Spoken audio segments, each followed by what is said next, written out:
దేవుని పరిశుద్ధ నామానికి మహిమ కలుగుగాక. మరొక క్లాసులోకి మనం ప్రవేశించాం.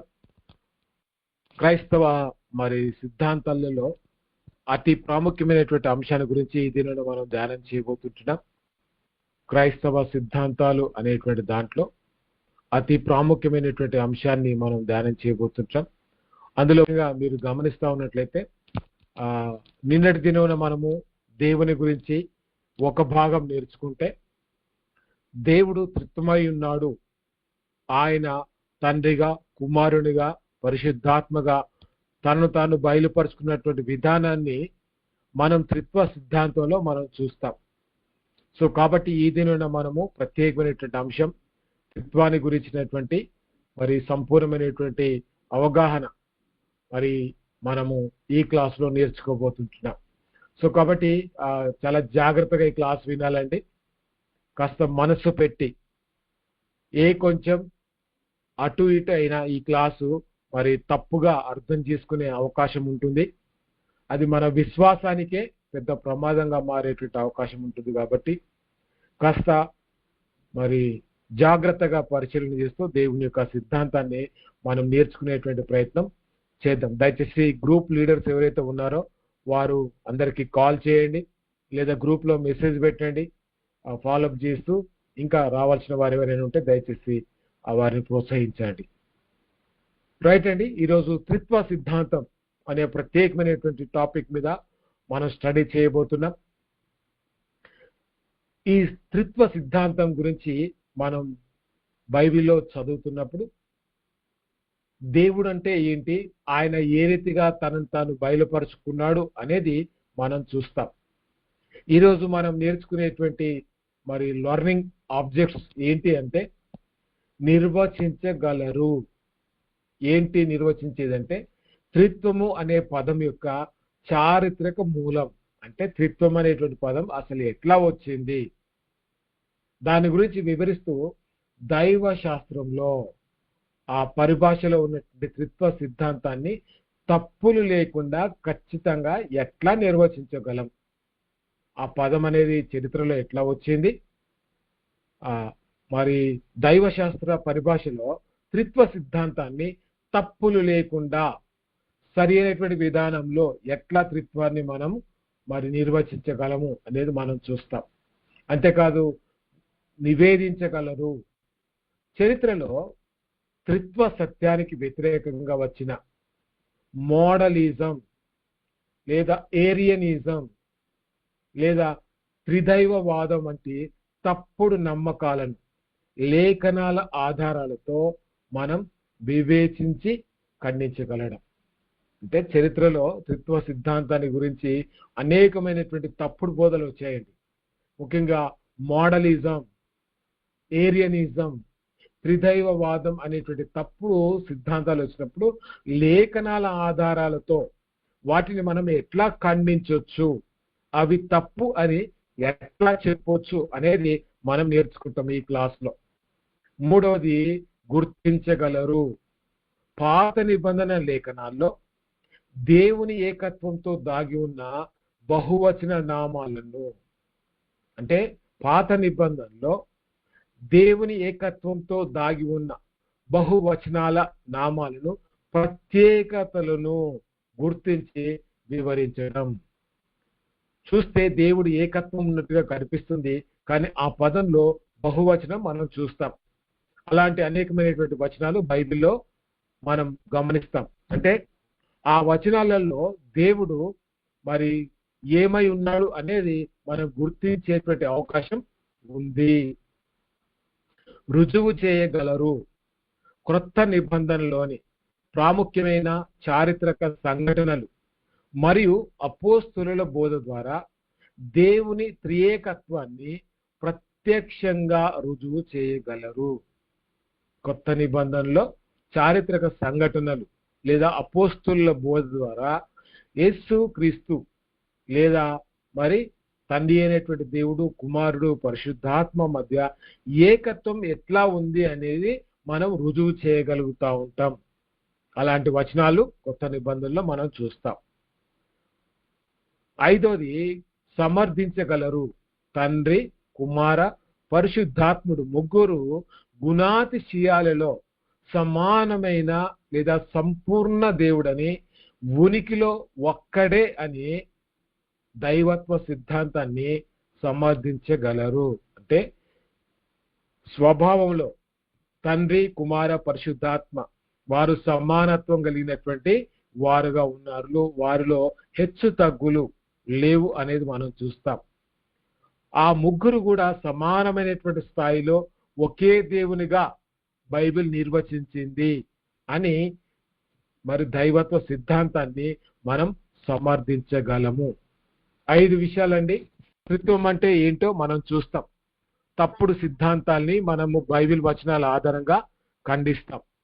చరిత్రలో మరి కొన్ని తప్పుడు సిద్ధాంతాలు త్రిత్వ సిద్ధాంతానికి వ్యతిరేకంగా వచ్చినటువంటి మరి తప్పుడు సిద్ధాంతాలని కూడా మనం ఖండిస్తాం.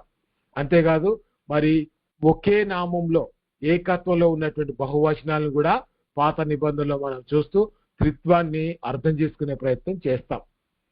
కొత్త నిబంధనలో చారిత్రక సంఘటనలు, అపోస్తలుల బోధ ద్వారా మరి దేవుల్లో త్రిత్వం అనేటువంటి ఏకత్వం ఉంది అనే విషయాన్ని మనము మరి రుజువు చేయగలుగుతూ ఉంటాం. ఆ వచనాలు త్రియేకత్వాన్ని, దేవుని యొక్క మరి త్రియేకత్వాన్ని రుజువుపరిచే రీతిగా ఉన్నాయనేది కూడా మనం చూస్తాం. తండ్రి, కుమారుల, పరిశుద్ధాత్మలో ముగ్గురు కూడా సమానమైనటువంటి ఒకే దేవుడు అనే సిద్ధాంతాన్ని మనము మరి నేర్చుకుంటున్నాం. కాబట్టి 5 విషయాలు, ఈ దిన మనం 5 విషయాలు మనం నేర్చుకోబోతున్నాం. ఈ 5 విషయాలు మన విశ్వాస జీవితానికి అతి ప్రాముఖ్యమైనవి. ప్రతి క్రైస్తవుడు తప్పకుండా వీటిని గురించి తెలుసుకొని అర్థం చేసుకొని ఉండాలి. దయచేసి గమనించండి, చాలా ఇంపార్టెంట్ టాపిక్ లో మనం ఉన్నాం. అతి ప్రాముఖ్యమైనటువంటి అంశాన్ని ఏ దినమున మనం ధ్యానం చేస్తుంటున్నాం. క్లాస్ వింటున్నప్పుడు క్లాసులో నేను చెప్పబడినటువంటి పదాలతోనే మీరు మాట్లాడాలి. వేరే పదాలు కలుపుతూ త్రిత్వాన్ని నిర్వచించే ప్రయత్నం చేస్తే తప్పుగా త్రిత్వాన్ని గురించి మనం మాట్లాడే అవకాశం ఉంటుంది. కాబట్టి అది జరగకుండా ఉండాలి అని అంటే త్రిత్వం అనేటువంటి దాని గురించి మాట్లాడుతున్నప్పుడు ప్రతి పదం అతి జాగ్రత్తగా మనం పరిశీలన చేయాలి.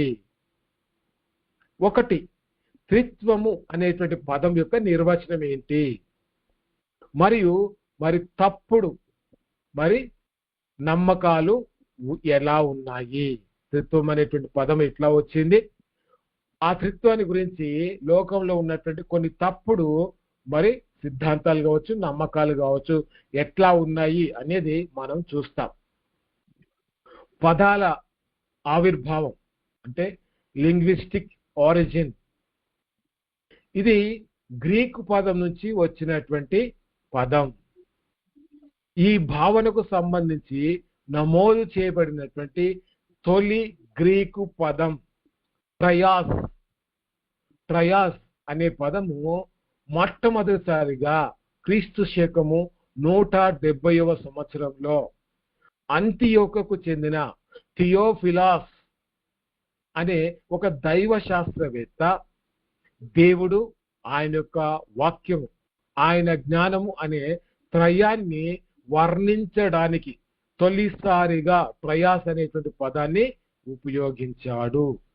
అంటే తండ్రిని, కుమారుని, పరిశుద్ధాత్మని ముగ్గురిలో ఉన్నటువంటి ఏకత్వాన్ని వర్ణించడానికి ట్రయాస్ అనేటువంటి పదాన్ని వాడి త్రిత్వాన్ని ఆయన నిర్వచించే ప్రయత్నం చేశాడు.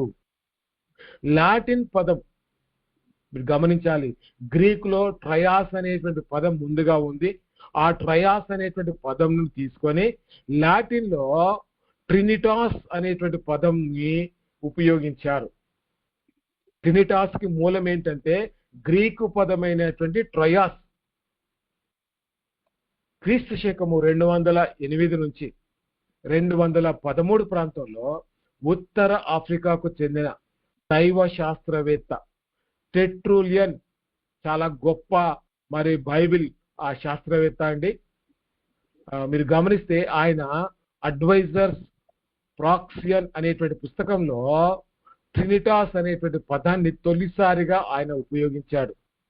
ఆయన లాటిన్లో యునా సబుస్టోనియా ట్రైస్ పర్సోనియా అనేటువంటి ఒక పదాన్ని వాడాడు.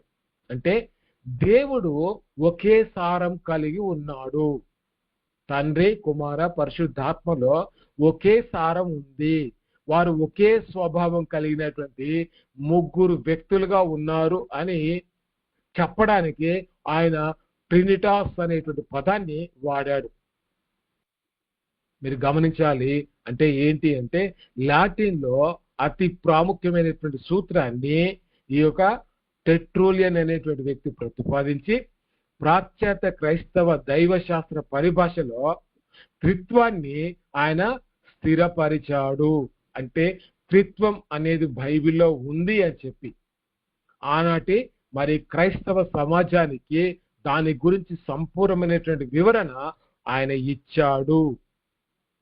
అది క్రీస్తు శకము 2008 నుంచి 2013 ప్రాంతంలో ఉత్తర ఆఫ్రికాలో మరి టెట్రూలియన్ మరి రాసినటువంటి పుస్తకంలో ఈ యొక్క పదం ట్రినిటాస్ అనేటువంటి పదాన్ని ఆయన వాడాడు అనేది మనం చూస్తాం. బైబిల్లో ఈ పదం అక్షరాలా లేకపోయినప్పటికీ బైబిల్ గ్రంథం అంతటా బోధింపబడిన దైవిక సత్యాన్ని సంక్షిప్తంగా వివరించడానికి క్రైస్తవ పితామహుడు ఈ పదాన్ని రూపొందించారు. బైబిల్లో త్రిత్వం అనేటువంటి పదం లేదండి. త్రిత్వం అనేటువంటి పదము లేకపోయినప్పటికీ ఆ పదానికి సంబంధించినటువంటి సంక్షిప్తమైనటువంటి వివరణ ఖచ్చితంగా బైబిల్లో ఉంది. దాన్ని క్రైస్తవ పితామహుడు ఈ పదాన్ని రూపొందిస్తూ దేవుని త్రిత్వాన్ని గురించి మాట్లాడడానికి ట్రినిటాస్ అనేటువంటి లాటిన్ పదాన్ని ఆయన ఉపయోగించాడు. సో కాబట్టి మొదట ఈ యొక్క త్రిత్వం అనేటువంటి పదం గ్రీకు నుంచి వచ్చింది. ఆ తర్వాత అది లాటిన్లోకి తీసుకోబడింది. బైబిల్ కూడా మొట్టమొదట హిబ్రూలో రాయబడ్డది, ఆ తర్వాత గ్రీకులోకి తర్జుమా చేయబడ్డది, ఆ తర్వాత అది లాటిన్లోకి వచ్చింది, ఆ తర్వాత ఇంగ్లీష్లోకి వచ్చింది, ఆ తర్వాత తెలుగులోకి వచ్చింది. సో కాబట్టి ఇట్లా మరి తర్జుమాలు చేస్తున్నప్పుడు అందులో ఉన్నటువంటి పదాల యొక్క అర్థాన్ని వారు మరి రాస్తున్నప్పుడు ట్రయాస్ అనేటువంటి పదము మరి ట్రినిటాస్ గా లాటిన్ లో ఉపయోగించారు. త్రిత్వ సిద్ధాంత ప్రామాణిక నిర్వచనం.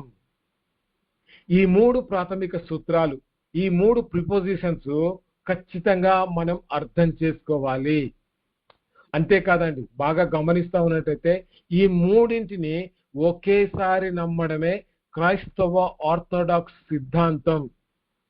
ఈ మూడింటిని వేరువేరుగా చూడొద్దు.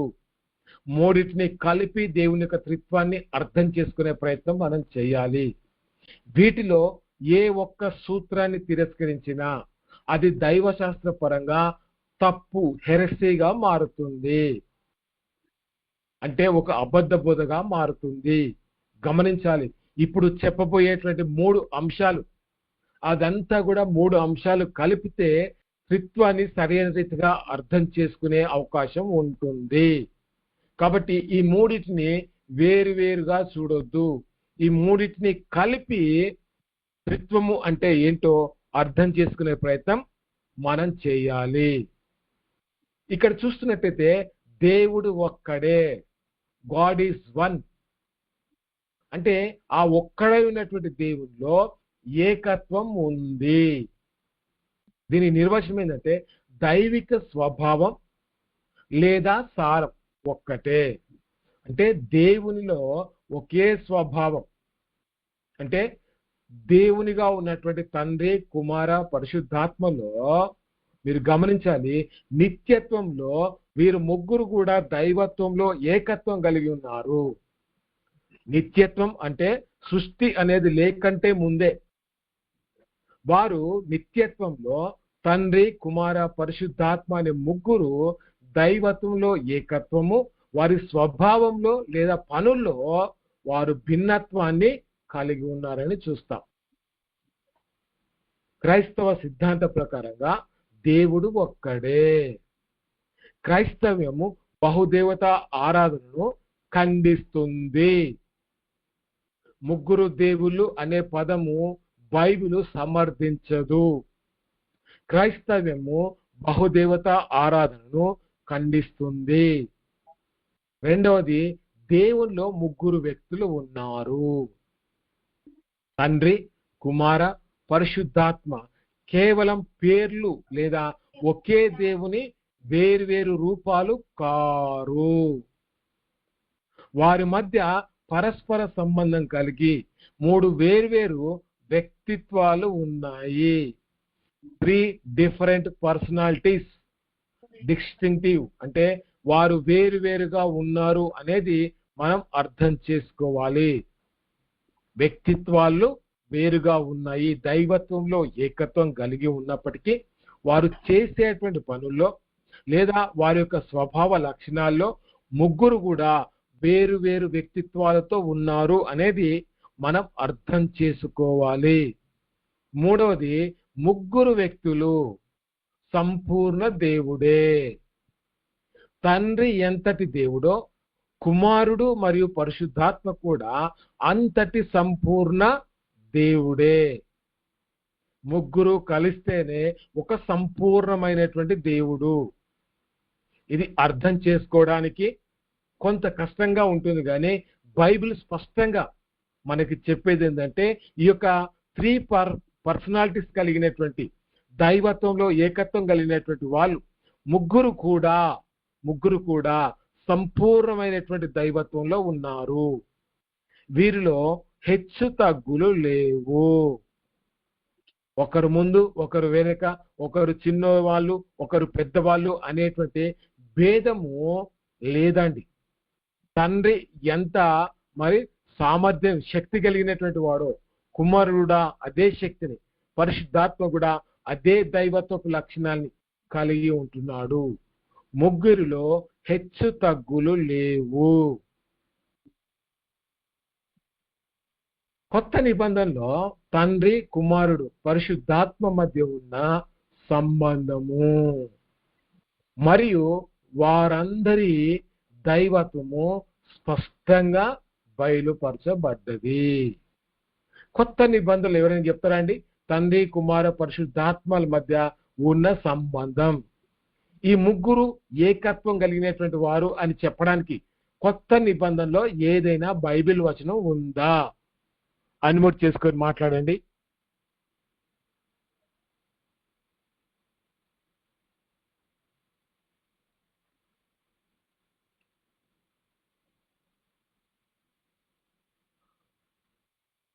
నేను తండ్రి ఏకమై ఉన్నామని కుమారుని గురించి తండ్రి గురించి ఉంది, కానీ ముగ్గురు ఒకటే సందర్భం రావట్లేదు సార్. ఉంది బ్రదర్. మత్తయి సువార్త 3వ అధ్యాయం 16-17 వచనంలో మరి యేసుక్రీస్తు బాప్తిజం పొందినప్పుడు ఆయన తండ్రి అయి మరి ఆత్మరూపకంగా పౌరం రూపంలో దిగాడు. మరి తండ్రి అయితేనేమో నా ప్రియ కుమారుడా అని పిలిచినట్టుగా ఇక్కడ చూసుకోవచ్చు బ్రదర్. అవునండి, అవునండి, అక్కడ ముగ్గురు వ్యక్తులు ఉన్నట్టుగా మనం చూస్తాం. కరెక్ట్. ఇంకా మరొక వచనం ఏదైనా గుర్తొస్తుందా?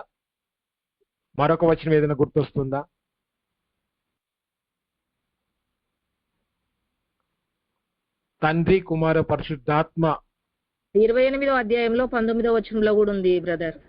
తండ్రి యొక్కయు కుమారుడి యొక్కయు పరిశుద్ధాత్మ యొక్కయు నామంలోనే వారు బాప్తిజం పొందేను అని మనం తెలుసుకోవచ్చు బ్రదర్.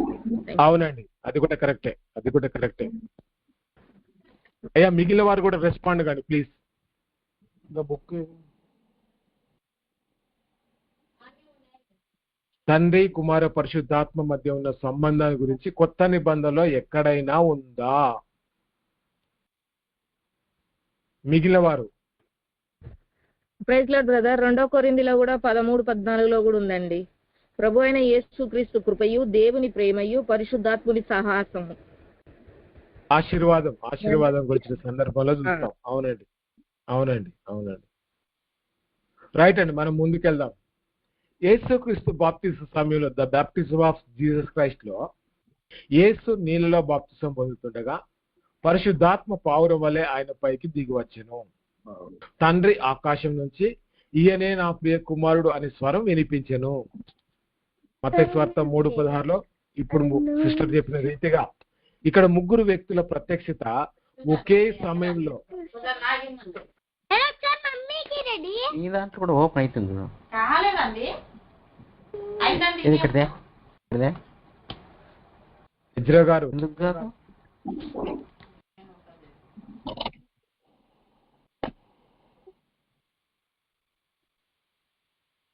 ఇక్కడ మనం చూస్తున్నట్లయితే ఏంటి అంటే దేవుని యొక్క నామంలో ముఖ్యంగా యేసుక్రీస్తు ప్రభువారు బాప్తిసం తీసుకున్నటువంటి సమయంలో అక్కడ మరి ముగ్గురు వ్యక్తులు వారి యొక్క ప్రత్యక్షతని ఏకకాలంలో ఒకే సమయంలో మనం చూస్తుంటున్నాం. అంతేకాదండి, గ్రేట్ కమిషన్ యేసు ప్రభువారు ఇచ్చినటువంటి గొప్ప ఆజ్ఞలు కూడా మనం గమనిస్తే మత్తయి సువార్త 28:19 మీరు వెళ్ళి సమస్త జనులను శిష్యులుగా చేయడి, తండ్రి యొక్కయు కుమారుని యొక్కయు పరిశుద్ధాత్మ యొక్కయు నామంలోనికి వారికి బాప్తిసం ఇచ్చుచు అనే మాటను చూస్తాం. ఇక్కడ నామము అనేది మీరు గమనించాలి, నామములు అనే మాట ఉంటే అది బహువచనం, కానీ అలా అనకుండా నామము అంటే ఏకవచనమే అక్కడ వాడడం ద్వారా ముగ్గురు వ్యక్తులు ఒకే దైవత్వం కలవారని సూచించబడింది. అంటే నామము అనే మాట అక్కడ వాడాడు అని అంటే ఆ ముగ్గురు వ్యక్తుల యొక్క ఏకత్వము స్పష్టంగా మనకి అర్థమవుతుంది. కాబట్టి అనేక వచనాలు బైబిల్లో, ఇంకా అనేక వచనాల్లో యేసుక్రీస్తు ప్రభువారు పరిశుద్ధాత్మ తండ్రి అయినటువంటి దేవుడు ఏకత్వం కలిగినటువంటి సందర్భాలు చాలా ఉన్నాయండి. మీరు రెస్పాండ్ కావట్లేదు కాబట్టి మీరు ఆ వచనాలు చెప్పలేకపోతున్నారు. ఇంకా అనేకమైనటువంటి వచనాలలో తండ్రి కుమార పరిశుద్ధాత్మ యొక్క ఏకత్వాన్ని దైవత్వాన్ని స్పష్టంగా తెలియజేసేటువంటి అనేకమైనటువంటి వచనాలు బైబిల్లో మనం చూడగలుగుతాము. చరిత్రలో వచ్చిన తప్పుడు నమ్మకాలండి, మోడలిజం, సబెలినిజం. అంటే ఏంటి ఈ సబెలినిజం అంటే దీని రూపకర్త అంటే ఈ సబెలినిజం అనేటువంటి దాన్ని మొట్టమొదటిగా మరి సిద్ధాంతంగా చేసినటువంటి వ్యక్తి సబెలియస్. ఈయన క్రీస్తు శకం 3వ శతాబ్దంలో ఉన్నటువంటి ఒక గొప్ప వ్యక్తి. ఈయన ఏం నమ్ముతున్నాడు అంటే ఒక తప్పుడు నమ్మకాన్ని ఆయన కలిగి ఉన్నాడు. దేవుడు ఒకే ఒక వ్యక్తి, ఆయన సందర్భాన్ని బట్టి 3 వేర్వేరు పాత్రలు అంటే వేర్వేరు మోడల్స్ లో ఆయన కనపడ్డాడు. వేర్వేరు మాస్కులు ధరించి ఒకే వ్యక్తి రకరకాలుగా కనపడుతున్నాడు అని ఆయన బోధించాడండి. అంటే పాత నిబంధనలో తండ్రిగా, ఆ వ్యక్తే సువార్తల్లో కుమారుడుగా ఉన్నటువంటి వ్యక్తే పరిశుద్ధాత్మగా ఆయన ఒక్కడే నటించాడని వీరు వాదిస్తారు. ఇది కరెక్టే అంటారా? అయ్యా ఎవరైనా రెస్పాండ్ కాండి, ఇది కరెక్టేనా ఈ స్టేట్మెంట్? కాదు సార్. కాదండి. అవునండి. కాదు బ్రదర్. Thank you. ఓకే. ఇక్కడ ఈ యొక్క సిద్ధాంతాన్ని మనం సరిదిద్దేటువంటి విధానంలో మీరు గమనిస్తే టెట్రూలియన్ అనేటువంటి వ్యక్తిని గురించి మనం ఇంతకుముందు చెప్పుకున్నాం. కప్పడోనియస్ అనేటువంటి వీరు మరి సంఘ చరిత్రలో సంఘంలో ఉన్నటువంటి తప్పుడు బోధనని ఎదిరించడానికి చాలా కష్టపడ్డటువంటి సంఘ పితరులు వీళ్ళు ఏం చేశారంటే ఈ బోధని ఖండించారు. తండ్రి కుమారుడు పరిశుద్ధాత్మ ఒకే దేవునిలో ముగ్గురు స్పష్టమైనటువంటి వ్యక్తులు ఉన్నారు, కానీ పాత్రలు కారువారు అని స్పష్టం చేశారు. ఉదాహరణకి ఇప్పుడు మనం చెప్పుకున్నాం, యేసుక్రీస్తు బాప్తిసం పొందుతున్నప్పుడు ముగ్గురు వ్యక్తులు ఏక సమయంలో ప్రత్యక్షమయ్యారు. కాబట్టి ఈ యొక్క మరి గమనించాలి ఏంటంటే మోడలిజం అనేటువంటి వాదన తప్పు. తండ్రే కుమారుడిగా వచ్చాడు, కుమారుడే పరిశుద్ధాత్మగా వచ్చాడు అనేటువంటి వాదన తప్పు. ఎందుకనంటే యేసుక్రీస్తు బాప్తిసం తీసుకున్నప్పుడు ముగ్గురు వ్యక్తుల్ని స్పష్టంగా ఏకకాలంలో మనం చూడగలుగుతున్నాం. కాబట్టి ఈ మోడలిజం అనేది తప్పు అని మనం గ్రహించే అవకాశం ఉంది. రెండవది ఏరియనిజం. అలెగ్జాండ్రియాకు చెందినటువంటి ఏరియస్ అనేటువంటి వ్యక్తి క్రీస్తు శకం 4వ శతాబ్దంలో ఈయన కూడా ఒక తప్పుడు నమ్మకాన్ని సంఘంలోకి తీసుకొచ్చాడు. యేసుక్రీస్తు నిత్యుడైన దేవుడు కాదు. బాగా అర్థం చేసుకోవాలండి. ఆయన దేవునిచే సృష్టింపబడిన మొదటి మరియు ఉన్నతమైనటువంటి సృష్టి అని బోధించాడు. దేవుడు, మీరు గమనించాలి, కుమారుడు లేని ఒక సమయం ఉంది. There was a time when the sun was not. కుమారుడు లేని ఒక సమయం ఉంది అనేది వీరి ప్రధాన వాదన. అంటే నిత్యత్వం నుంచి తండ్రి ఉన్నాడు, ఆ తండ్రి కుమారుని పుట్టించాడు. అంటే ప్రారంభం నుంచి కుమారుడు లేడు, తరువాత ఆయన సృష్టింపబడ్డాడు అని ఈ ఏరియనిజం నమ్మేటువంటి వారు మాట్లాడతారు. మన దగ్గర కూడా తెలుగు రాష్ట్రాల్లో దీని గురించి అనేకమైనటువంటి బోధలు మాట్లాడేటువంటి వారు చాలా మంది ఉన్నారు. అంటే గమనించాల్సిన విషయం ఏంటంటే, సరిదిద్దినటువంటి కౌన్సిల్ క్రీస్తు శకం 325లో నైసియా కౌన్సిల్ అనేది, అంటే సంఘ పెద్దలు అందరూ కలిసి బాగా చదువుకున్నటువంటి వ్యక్తులు, సిద్ధాంతాల గురించి బాగా అవగాహన ఉన్నటువంటి వారు ఒక పెద్ద సమాలోచన చేసుకొని ఒక కౌన్సిల్ గా ఏర్పడి వారు ఈ యొక్క ఏరియనిజం అనేటువంటి సిద్ధాంతం తప్పు అని ఖండించారు. ఎప్పుడు జరిగింది అది? 325వ సంవత్సరం. గమనించాలి, మీరు గమనిస్తా ఉన్నట్టయితే కాన్స్టాంటైన్ అనేటువంటి చక్రవర్తి యేసు ప్రభువుని దేవుడిగా నమ్ముకున్న తర్వాత ఆయన ఈ యొక్క కౌన్సిల్ ని ఏర్పాటు చేయడం జరిగింది. అందులో ఈ యొక్క ఏరియనిజం తప్పు అని చెప్పి సంఘం నుంచి ఈ ఏరియన్ అనేటువంటి వ్యక్తిని వెలివేయడం జరిగింది. ఎందుకనంటే యేసుక్రీస్తు సృష్టింపబడిన వాడు కాడని, తండ్రితో సమానమైనటువంటి దైవిక స్వభావం, బాగా గమనించాలండి, హోమో యూసియస్ గ్రీక్ లో వాడినటువంటి పదం. అంటే హోమో యూసియస్ అనే మాటకు అర్థం ఏంటంటే సేమ్ ఇన్ బీయింగ్. తండ్రి ఎలాంటి బీయింగ్ కలిగి ఉంటున్నాడో అదే యొక్క మరి స్వభావము కుమారునిలో కూడా ఉంది. సేమ్ సబ్స్టెన్స్, అంటే తండ్రిలో ఎలాంటి స్వభావ లక్షణాలు అయితే కలిగి ఉన్నాడో కుమారునిలో కూడా అలాంటి లక్షణాలు కలిగి ఉన్నాడు అని ఆయన దేవుడు అని ఈ యొక్క నైసియా కౌన్సిల్ ప్రకటించింది. కుమారుడు లేని కాలం ఒకటి ఉంది అని చెప్పి ఏరియనిజం వారు నమ్మితే, కుమారుడు నిత్యత్వం నుంచి నిత్యత్వం వరకు, ఆది నుంచి అంతం వరకు ఆయన దేవుడుగా ఉన్నాడు అని చెప్పి నైసియా కౌన్సిల్ ఒప్పుకుంటూ ఏరియనిజం ని ఖండించింది అని మనం అర్థం చేసుకోవాలి. మూడవది త్రిదేవతావాదం, ట్రీథేయిజం. అంటే వీళ్ళు కూడా తప్పుడు నమ్మకాన్ని కలిగి ఉన్నారు. తండ్రి, కుమారుడు, పరిశుద్ధాత్మ అనే ముగ్గురు వేర్వేరు స్వభావాలు కలిగిన ముగ్గురు స్వతంత్ర దేవుళ్ళు అని వీరి నమ్మకం. గమనిస్తుంటున్నారా?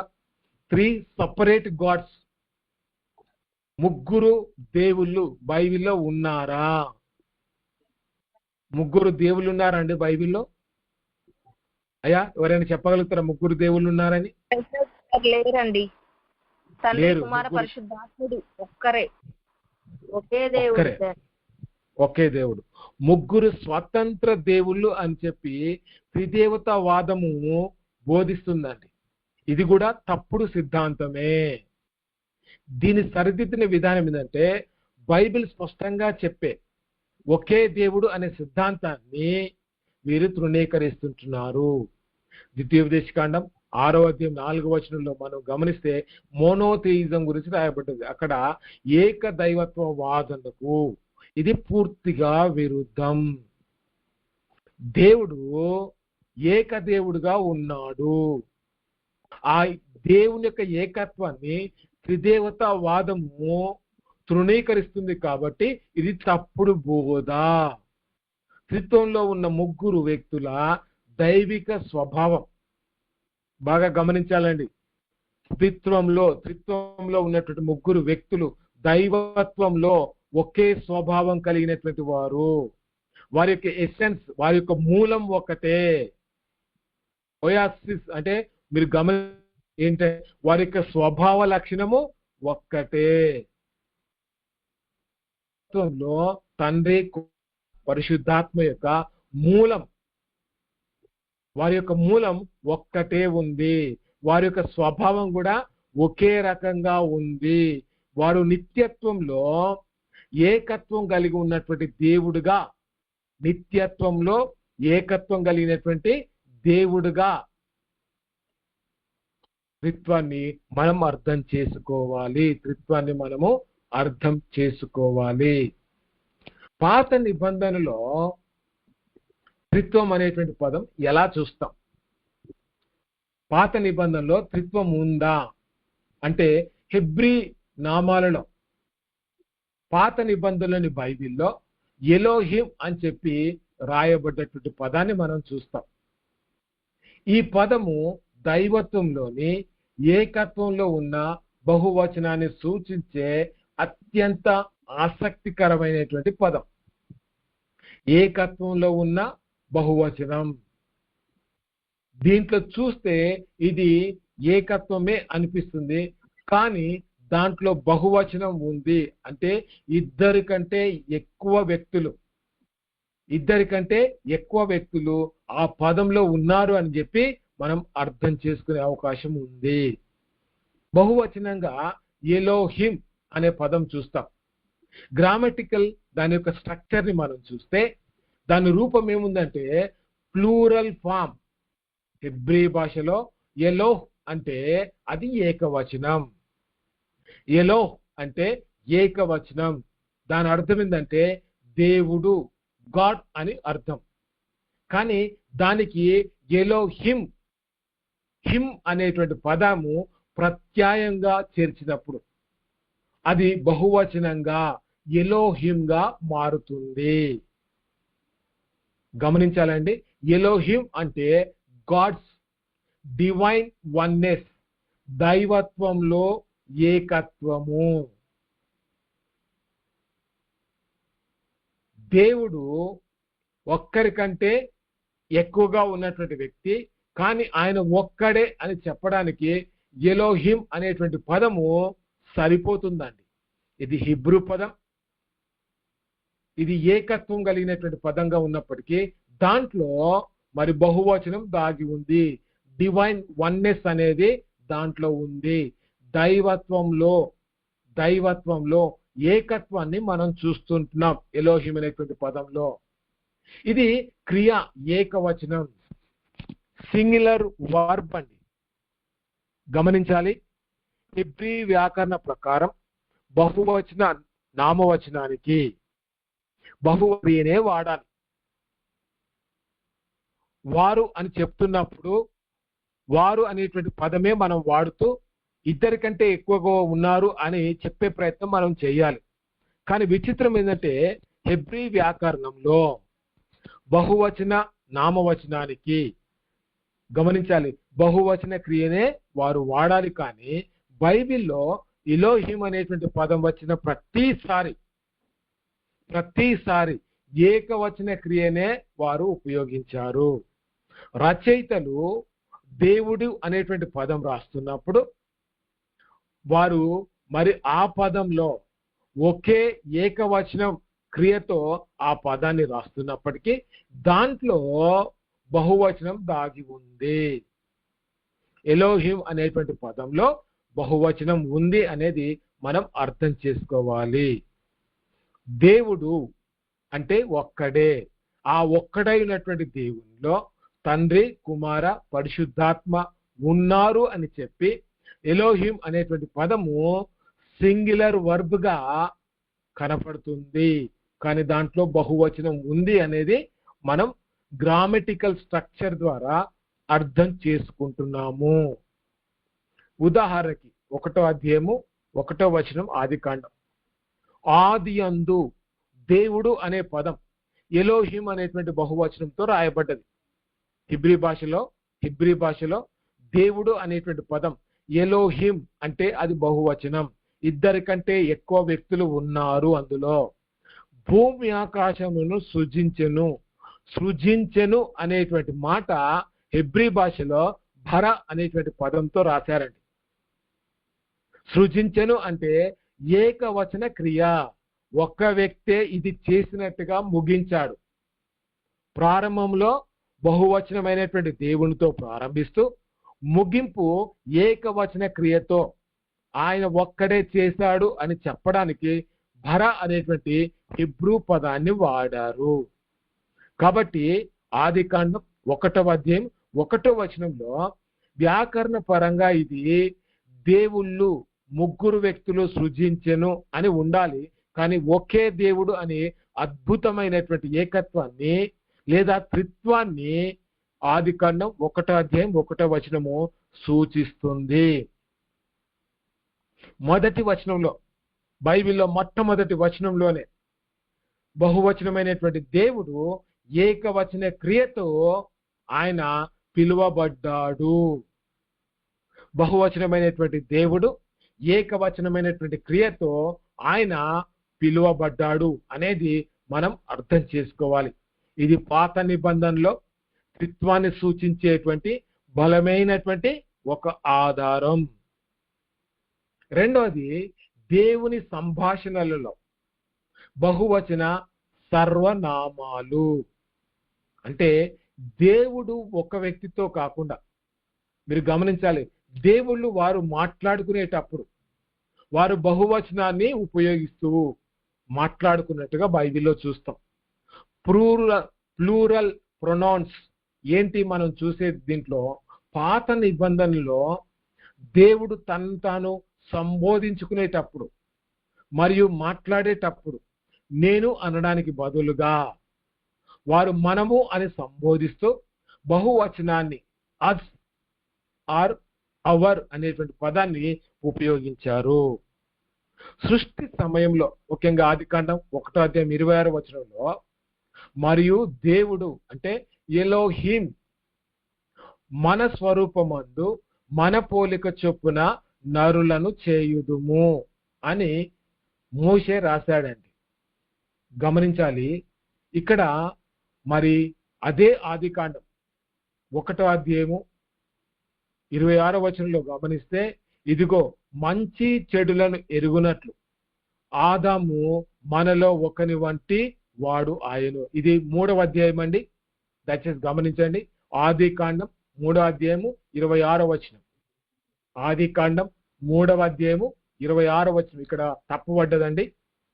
కాబట్టి ఆదాము పాపం చేసినప్పుడు, ఏదైనా తోట నుంచి వెళ్ళగొట్టేటప్పుడు దేవుళ్ళు వారు మాట్లాడుకుంటూ ఆదాము ఇదిగో మంచి చెడులను ఎరుగునట్లు మనలో ఒకని వంటి వాడు ఆయను. మనలో అంటే ఒక్కరికంటే ఎక్కువగా ఉన్నటువంటి దేవుడు. కాబట్టి దేవుడు ఒక్కరికంటే ఎక్కువగా బైబిల్లో అనేక వచనాలలో మనం చూస్తాము. బాబేలు గోపురం వద్ద కూడా ఆదికాండం 11వ అధ్యాయం 17వ వచనం, మనము దిగిపోయి వారిలో ఒక్కని మాట ఒకనికి తెలియకుండా అక్కడ వారి భాషను తారుమారు చేయుదము రండి అని అనుకొనెను. రండి రండి చేయుదము రండి అని అనుకొనెను. వారు గమనించండి, మనము అనేటువంటి పదాన్ని వాడారండి. బాబేలు గోపురంలో వారు కట్టినటువంటి ఆ గోపురాన్ని వారు దేవుడు చూసినప్పుడు మనము దిగిపోయి అనే మాట చూస్తాం. మనము అంటే ఒక్కరికంటే ఎక్కువగా దేవుళ్ళు తమతో తాము సంభాషించుకుంటున్నప్పుడు బహువచన సర్వనామాన్ని వారు ఉపయోగించారు. యెషయా గ్రంథం 6వ అధ్యాయంలో కూడా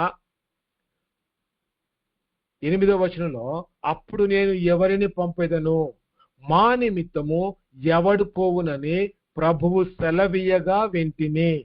మా నిమిత్తం, మా అంటే ఒక్కరికంటే ఎక్కువగా ఉన్నటువంటి దేవుడు అనేది మనం చూస్తాం. దయచేసి ఇంకెవరైనా చెప్తారా అండి?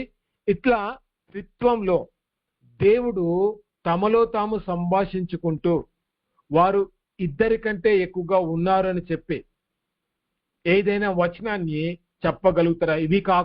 ఇవి కాకుండా మరొక వచనాన్ని ఎవరైనా చెప్పగలుగుతారా పాత నిబంధనల నుంచి? అయ్యా అన్మ్యూట్ చేసుకొని మాట్లాడండి.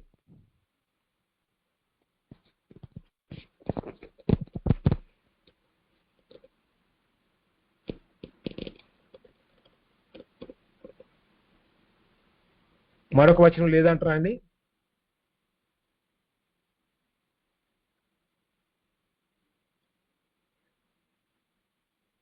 దేవుడు మా నిమిత్తము అని గాని, మనము అని గాని, లేదా ఎలోహిం అనేటువంటి పదంతో ఎక్కడైనా బైబిల్లో మనలో అనేటువంటి మాట కానీ వాడినట్టుగా మరొక బైబిల్ వచనం చెప్పగలుగుతారా? ఈ వచనాలన్నిట్లో కూడా దేవుడు దేవదూతలతో మాట్లాడడం లేదు. దేవదూతలు సృష్టికర్తలు కారు. ఇది దైవత్వంలో ముగ్గురు వ్యక్తులు తమలో తాము ఆలోచించుకుంటూ చేసిన సంభాషణే ఈ పై వచనాలన్నీ కూడా.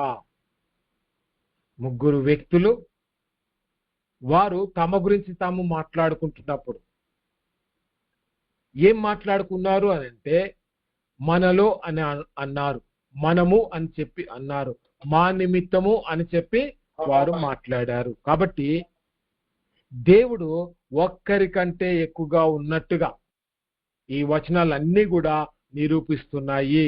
ఇందులో బహువచన సర్వనామము వాడబడింది. ప్లూరల్ ప్రొనౌన్స్ మనం చూస్తున్నాము ఈ వచనాలన్నిటిలో కూడా. కాబట్టి పాత నిబంధనలో దేవుడు తనను తాను మాట్లాడుకుంటున్నప్పుడు తాను ఒక్కరికంటే ఎక్కువగా ఉన్నటువంటి వ్యక్తిగా సంబోధిస్తూ బహువచనాన్ని ఉపయోగించారు అనేది మనం చూస్తుంటున్నాం. తర్వాత పాత నిబంధనలో అనేక సందర్భాల్లో యెహోవా దూత అనే మాట బైబిల్లో రాయబడ్డదండి. దాన్నే థియలాజికల్ టెర్మినాలజీలో క్రిస్టోఫనీ అని పిలిచారు.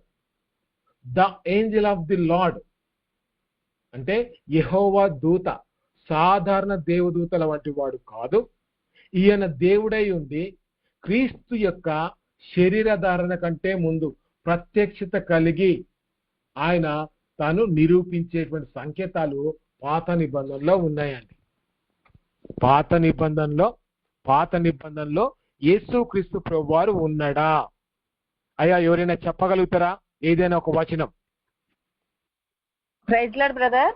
యేసుక్రీస్తు ప్రభు ఇంకా పుట్టనే కనుక యెహోవా దూత వల్ల కుమారుడు అనిపించుకున్నాడు బ్రదర్. ఏంటి అంటే 16వ అధ్యాయము 7-13 వరకు హాగర్కు ప్రత్యక్షమయ్యాడు కదా యెహోవా దూత. దాన్ని చూస్తున్న దేవుడు చెప్పారు. ఇంకోటి నిర్గమకాండంలో 3వ అధ్యాయము 2-6 వరకులో పొదలో మోషేకు మరి ప్రత్యక్షమైన దూత కూడా ప్రత్యక్షమయ్యి నేను నీ పితరుల దేవుడను అబ్రహాము దేవుడను అని సెలవిచ్చాడు కదా బ్రదర్. అది కూడా చూస్తాం. అవునండి. అంటే మనం ఏం అర్థం చేసుకుంటున్నాం? దేవుడు పాత నిబంధనలో యెహోవా దూతగా యేసుక్రీస్తు ప్రభువారు ఉన్నాడని నిరూపించే ఏదైనా ఆధారం చెప్పగలుగుతారా? ఎవరైనా చెప్పగలుగుతారా? ఆదికాండం 18వ అధ్యాయంలో కూడా అబ్రహాము ఎండవేళ మమ్రే దగ్గర ఉన్న సింధూర వనంలో కూర్చున్నప్పుడు ముగ్గురు మనుషులు వస్తారు కదా. అవును. వారిలో ఒకరు యేసు ప్రభువే.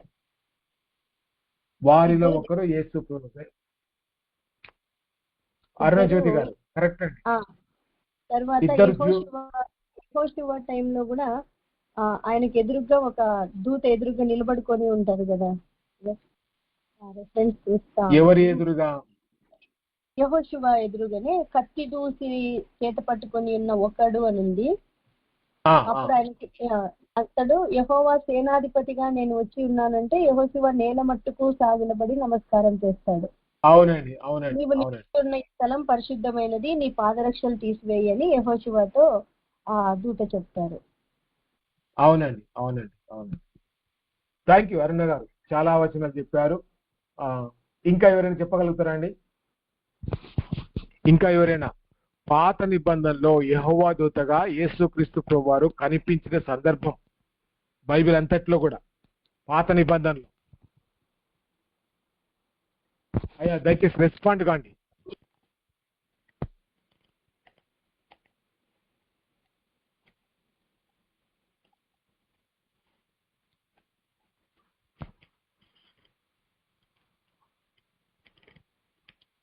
మరో వచనం లేదంటారు. చూడండి మనోహ దగ్గరికి వచ్చినప్పుడు సంసోను పుట్టుక గురించి తెలిసినప్పుడు ప్రభు దూతగా వస్తారు. అవునండి అవునండి అవునండి. Okay okay. ఇంకేదైనా వచనం మరొకరు మాట్లాడండి దయచేసి రెస్పాండ్ కాండి.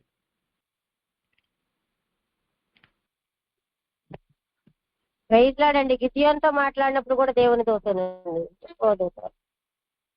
ఓకే అండి ఓకే. శిరోమణి గారు రైట్ అండి. ప్రైజ్లాడు. ఓకే ఓకే రైట్ అండి. మనం ముందుకెళ్దాం.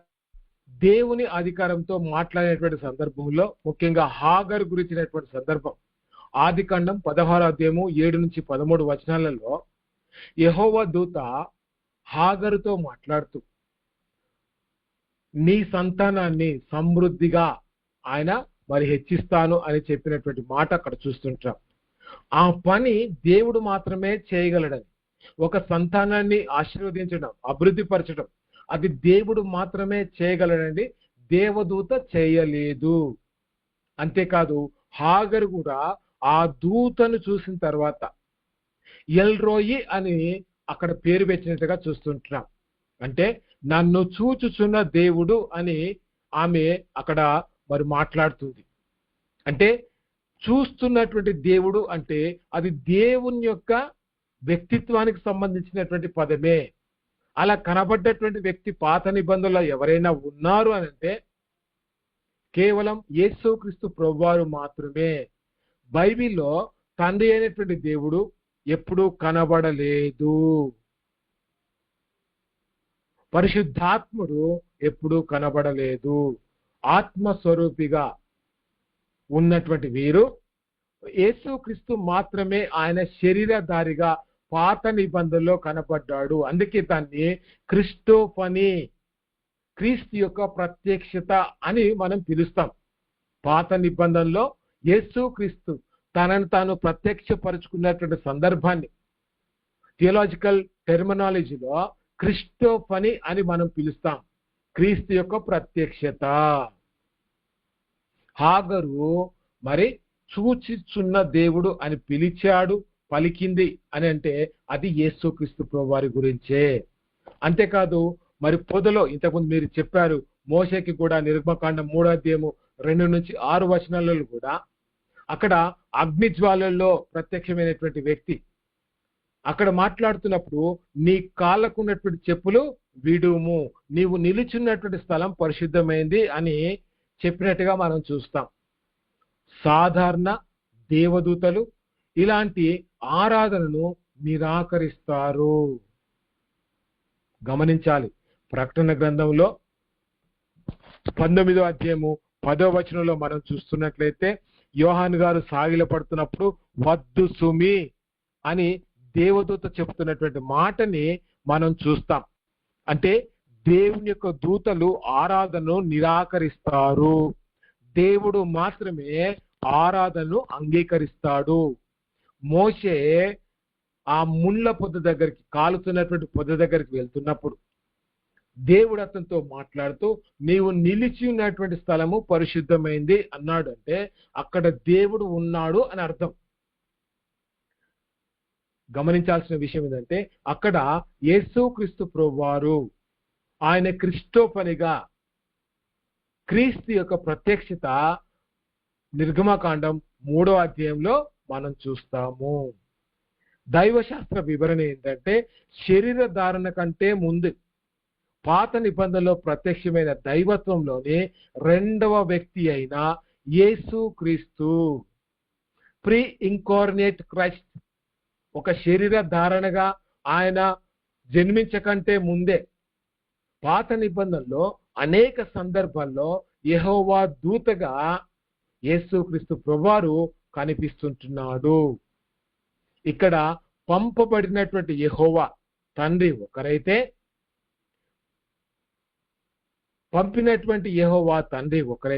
పంపబడినటువంటి యెహోవా దూతగా కుమారుడు ఉన్నాడు.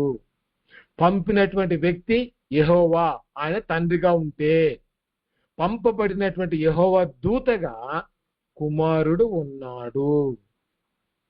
కాబట్టి పాత నిబంధనలో అనేక సందర్భాల్లో యెహోవా దూత అని రాయబడినటువంటి సందర్భాల్లో మనం కొంచెం జాగ్రత్తగా పరిశీలన చేస్తే యేసుక్రీస్తే అని స్పష్టంగా మనం అర్థం చేసుకుంటాం. యేసుక్రీస్తు ప్రత్యక్షమైనటువంటి ఆ సందర్భాన్నే థియోలాజికల్ టెర్మినాలజీలో Christophany, the angel of the Lord అనేటువంటి పదంతో పిలిచినారు. రెండవది ట్రిపుల్ డోక్సాలజీ. బాగా అర్థం చేసుకోవాలండి. ట్రిపుల్ డోక్సాలజీ అంటే మీరు గమనిస్తా ఉన్నట్టయితే పరిపూర్ణతకు లేదా పరిశుద్ధతకు ఒక సూచనగా ఉంది. హిబ్రూ సూపర్లాటివ్స్ అనేటువంటి దాంట్లో గమనించాలి, హిబ్రూ భాషలో ఒక పదాన్ని 2 కంటే ఎక్కువ సార్లు చెబితే దానికి ప్రాధాన్యత ఎక్కువ అని అర్థం. అదే పదాన్ని 3 సార్లు చెబితే అది అత్యున్నతమైన లేదా పరిపూర్ణమైనటువంటి స్థితిని కలిగినటువంటిదిగా అర్థం చేసుకునేటువంటి వాళ్ళు. అంటే ఒక పదాన్ని 3 సార్లు చెప్తే అందులో లోపము లేదు, అది మరి సంపూర్ణమైంది, సత్యమైంది అని చెప్పి యూదులు నమ్మేటువంటి వారండి. ఒకే పదాన్ని 3 సార్లు చెప్తే అది పరిపూర్ణతకు, అత్యున్నతమైనటువంటి మ్యాజెస్టీకి సంబంధించినటువంటి పదంగా వారు భావించేటువంటి వారు. అట్లా బైబిల్లో దేవుని గురించి మాట్లాడుతున్నప్పుడు 3 సార్లు ఆ పదాన్ని వాడినటువంటి సందర్భం బైబిల్లో మనం చూస్తాం. ఏదైనా దేవుని యొక్క స్వభావాన్ని గురించి 3 సార్లు వరుసగా మాట్లాడినటువంటి పదం ఉందా అండి? చెప్పగలుగుతారు ఎవరైనా? బ్రదర్, చాలా చోట్ల రాసి ఉంది బ్రదర్. కాకపోతే యెషయా అధ్యాయము 6వ అధ్యాయము 3వ వచనంలో మరి దేవదూతలు మరి ఈ విధంగా చెప్తారుగా, పరిశుద్ధుడు పరిశుద్ధుడు పరిశుద్ధుడు అని 3 సార్లు చెప్తూ సైన్యములకు అధిపతి యెహోవా అని గానం చేస్తారు. అవునండి, కరెక్ట్ అండి, ఎక్సలెంట్, కరెక్ట్ చెప్పారు. పాత నిబంధనలోనే త్రిత్వపు సూచన మనం చూస్తాం. దేవదూతలు ఇంతకుముందు సిస్టర్ చెప్పినట్టుగా యెషయా గ్రంథం 6వ అధ్యాయం 8వ వచనంలో దేవదూతలు పరిశుద్ధుడు పరిశుద్ధుడు పరిశుద్ధుడు అని 3 సార్లు దేవుని స్తుతించిన వెంటనే దేవుడు మాట్లాడుతూ నేను ఎవరిని పంపెదను, గమనించాలండి, మా నిమిత్తము ఎవడు పోవును అనే మాట యెషయా గ్రంథంలో మనం చూస్తాం. మా నిమిత్తము అనేటువంటి మాట స్పష్టంగా మనం చూస్తాం. అంటే ఇక్కడ మరి దేవుని యొక్క తత్వం ఈ యొక్క మాటలలో మనం అర్థం చేసుకునేటువంటి అవకాశం ఉంది. దేవుడు బహువచనంతో, ఏకవచనం కాదండి, దేవుడు బహువచనంతో ఆయన మాట్లాడుతున్నట్టుగా మనము 8వ వచనంలో చూస్తాం. గమనిస్తా ఉన్నట్లయితే మా నిమిత్తము ఎవడు పోవునని ప్రభు సెలవీయగా వింటిని. మా నిమిత్తము, మా నిమిత్తము అంటే ఏంటి? అక్కడ దేవుడు ఒక్కరికంటే ఎక్కువగా ఉన్నట్లుగా, మరి అలాంటి దేవుడు ఏకత్వం కలిగినటువంటి వాడుగా మాట్లాడుతున్నటువంటి సందర్భాన్ని మనం చూస్తుంటున్నాం. దీన్ని ట్రిపుల్ డెక్సాలజీ అనేటువంటి దాంతో మనం పిలుస్తాము. బాగా అర్థం చేసుకోవాలండి. ప్రకటన గ్రంథంలో పరిశుద్ధుడు పరిశుద్ధుడు పరిశుద్ధుడు అనేటువంటి మాటను కూడా మళ్ళీ చూస్తాం. యూదులు ఒక్క పదాన్ని 3 సార్లు పలికారు అంటే అది పరిపూర్ణమైంది, సత్యమైంది, వాస్తవమైంది అని బలంగా నమ్మేటువంటి వారండి. కాబట్టి దేవుని యొక్క తత్వము పరిశుద్ధుడు పరిశుద్ధుడు పరిశుద్ధుడు అంటే అక్కడ గమనించాలండి, తొలి క్రైస్తవ పితామహులు ఈ యొక్క 3 పరిశుద్ధుడు అనేటువంటి పదాలలో త్రిత్వంలోని తండ్రికి, కుమారునికి, పరిశుద్ధాత్మకు చెందినాయని వారు నమ్మేటువంటి వారు.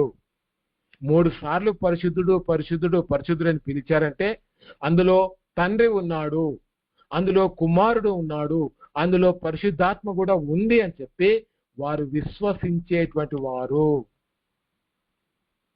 గమనించాలండి, 3 సార్లు చెప్పడం వెనుక యూదులు నమ్మకం ఏంటంటే అది సత్యం, వాస్తవం.